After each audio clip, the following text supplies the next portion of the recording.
அனுஷ நட்சத்திரத்துல வரா, சனியினோட நட்சத்திரத்துல வரா. பீடை உலகத்துல வந்து பாத்தீங்கன்னா நிறைய கெட்ட விஷயங்கள் நடக்கும் அப்படின்னு சொல்றாங்க.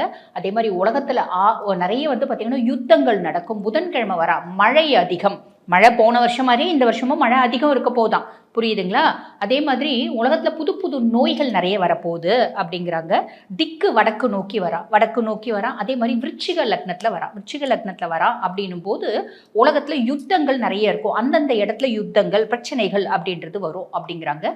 ஆக இந்த மாதிரி பசுபால் நாசம் இப்படி நிறைய விஷயங்கள் வந்து பாத்தீங்கன்னா சொல்றாங்க.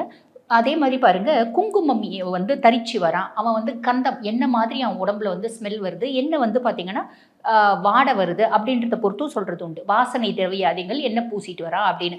ஆக இந்த மாதிரி பல விஷயங்களை வந்து பார்த்தீங்கன்னா கணிச்சு மலை சார்ந்த பிரதேசங்களில் பிரச்சனை வரும்.